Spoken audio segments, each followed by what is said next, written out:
अस्सलाम वालेकुम काशकर भाइयों, कैसे हैं? उम्मीद है कि आप सब लोग खैरियत से होंगे। अल्लाह ताला के शुक्र कर्म और फिर से इस वीडियो का आगाज़ करते हैं। काशकर भाई, इस वीडियो के अंदर हम बात करेंगे कि जो हमारी धान की फसल है, इसके अंदर कुछ मुंजरे जो होती हैं साइड से जल्दी निकल आती हैं और सफ़ेद रंग की होती हैं, उनके अंदर दाना वगैरह जो नहीं बनता, उसकी क्या वजूहत है, उसको किस तरीके से हम कंट्रोल कर सकते हैं, इस बात पे हम वीडियो में बात कर रहे होंगे। मैं हूं उस्मान यूसुफ और आप देख रहे हैं अपना किसान पाकिस्तान यूट्यूब चैनल।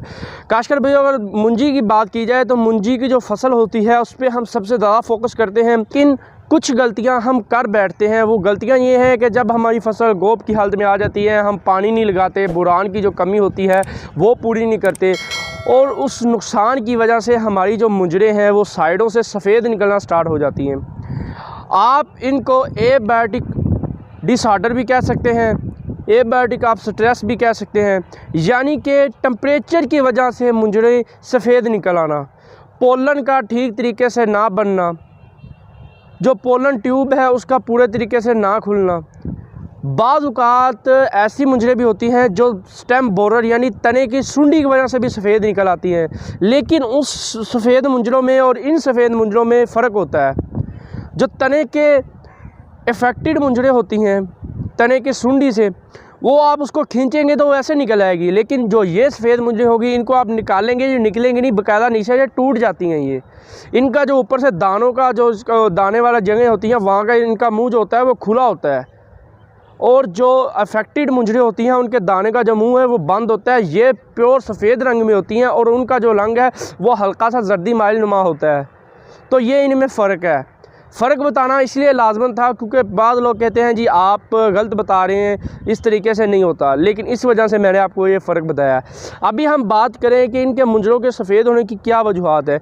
देखें, जब क्रॉसिंग का मरला आता है, पोलिनेशन का मरला आता है, अगर उस वक्त माहौलियाती अनासर इफ़ेक्ट कर जाएँ, यानी कि माहौलियाती अनासर अदल बदल हो जाएँ, ख़राब हो जाएँ, टेम्परेचर ज़्यादा हो जाए, तो इस तरह के मसाइल हमें देखने को मिल सकते हैं। ये सिर्फ धान में नहीं, बाकी भी फसलात के अंदर ये मसाइल हमें देखने को मिलते हैं पोलिनेशन के अमल के दौरान।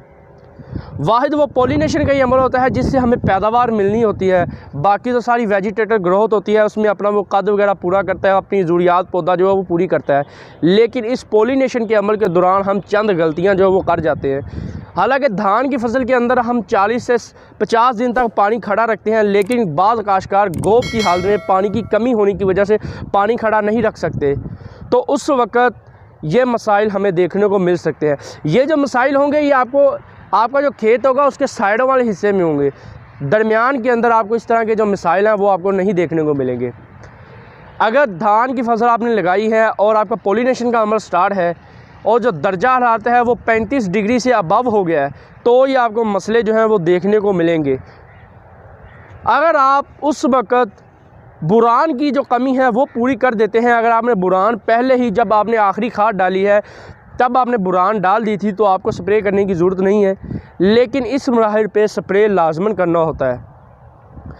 बाज़ औक़ात ये जो मसला है यह यूरिया की वजह से भी होता है, जो हम नाइट्रोजनी खुराक देते हैं उसकी वजह से भी ये हमें मसाइल देखने को मिलते हैं कि हम नाइट्रोजनी खाद जो होती है वो टाइम पे नहीं दे पाते, तो उस वजह से भी हमें ये मसाइल जो हैं वो देखने को मिलते हैं, क्योंकि सिट्टा जो है वो पूरी तरह से निकल नहीं सकता बाहर। जब बुरान की या नाइट्रोजनी खाद की कमी हो जाती है तो सिट्टा पूरी तरह से निकल नहीं सकता। नाइट्रोजन खाद कम इफ़ेक्ट करती है, यानी कि उसकी वजह से कम नुकसान होता है, लेकिन बुरान की कमी की वजह से ज़्यादा नुकसान होता है। जब तना फूल जाए, यानी कि फसल आपकी गोब की हालत में आ जाए, तना फूल जाए, जब सिट्टा निकल रहा हो, उस वक़्त बुरान का स्प्रे इंतहाई ज़रूरी है।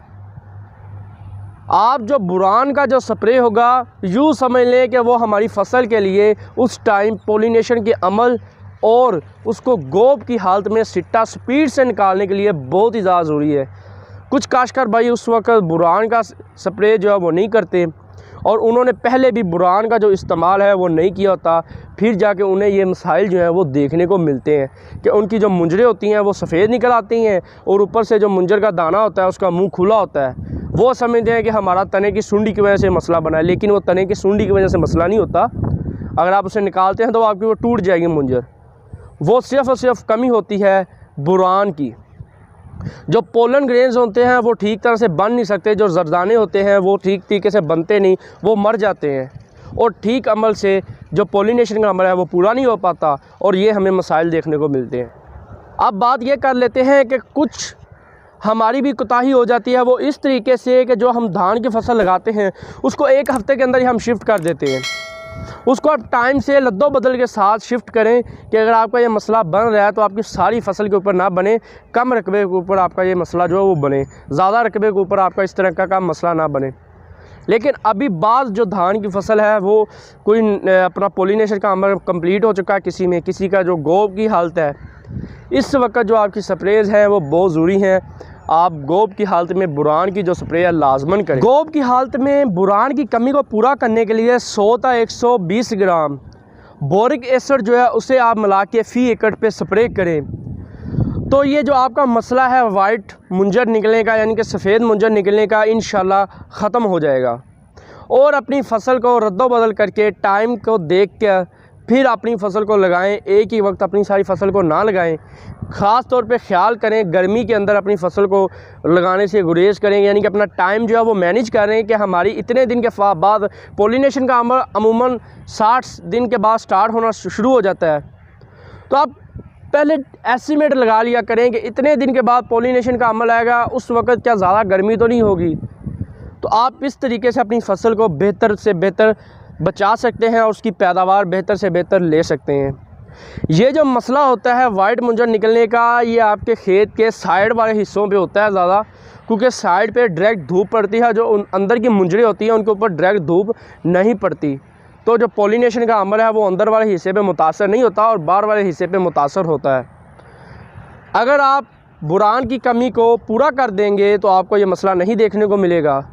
बाकी जो अगर आपकी तने की सुंडी का जो मसला है वो आपकी दानेदार कम डालने पे या लोकल क्वालिटी की दानेदार डालने की वजह से आपकी मुंजरें जो वो सफ़ेद आ जाती हैं, और जब उसको आप निकालेंगे तो वो तना जो वो आपको टूटा हुआ पहले से ही खाया हुआ और गला सा आपको तना जो है ना उसका मिलेगा। इस वीडियो का निचोड़ यही है कि गोब की हालत में बुरान का स्प्रे जो है वो लाजमन है। अगर आपने बुरान का इस्तेमाल पहले नहीं किया तो ही आप अपनी फसल से अच्छी पैदावार ले सकते हैं और अपनी जो वाइट मुंजरें हैं, जो सफ़ेद मुंजरें निकलती हैं, उनको ख़त्म कर सकते हैं।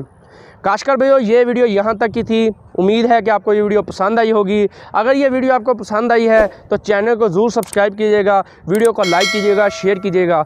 मिलते हैं अपनी नेक्स्ट किसी वीडियो में, तब तक के लिए मुझे इजाज़त दीजिए। अल्लाह हाफिज़।